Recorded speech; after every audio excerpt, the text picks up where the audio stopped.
everybody, welcome to another book review video. I have book 3 in the Dragons of Starlight Series, Diviner. And no, it's not like divination or anything. I don't know why she's named that, but basically a diviner is like partly a starlighter, but not completely. So Alyssa is the diviner in question.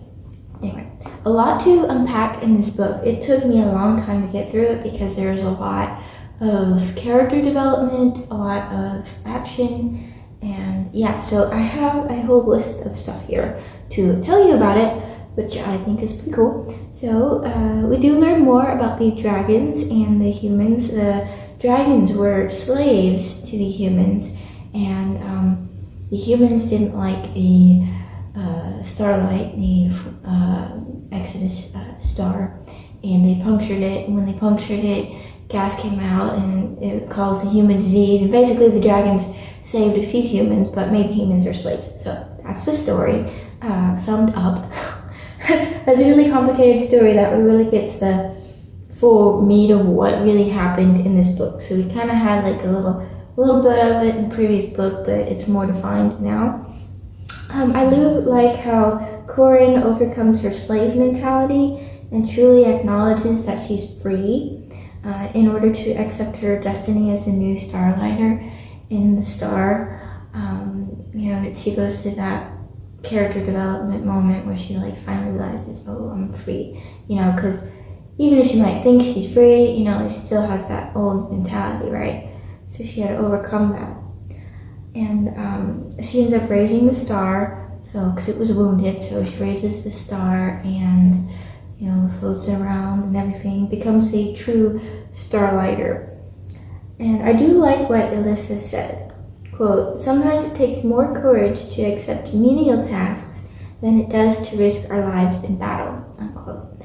That was when she was talking with, I think, Jason, and, he had to do a very small menial task, but you know what? It's just as important as those other tasks, and maybe even more so because it contributes to patience building. Yeah, we are introduced to a new mystery, exiled dragons called the Benephiles, or Bloodless to some. We're not really given much about what exactly they are, so that's still a little bit of a mystery. And Magnar, the former Dragon King, has secret weapons hidden in the border wall. So that's like another one that, like, okay, another conflict. Like, oh, what's he gonna do with those? First of all, how is he ever gonna get back to the planet anyway? Because he went through the portal. I don't want to reveal too much. You're gonna have to read it. Real complex.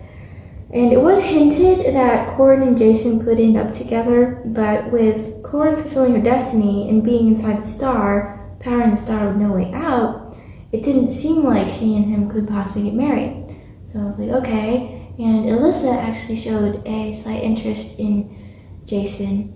And now that Corin got out of the star, and I'm not going to tell you how she got out, that is something you're going to have to read. It is very important to the plot. Basically, Jason has more than one girl who likes him, so we'll see what happens there. Who the warrior gets, I guess. And, like, the story is so changed so much, you really don't know what to expect. It's a very slow story, but really, like, I don't know what to expect. I can't foresee the end, so I do like that. So stay tuned for the next book in this series, and thank you for watching. Bye.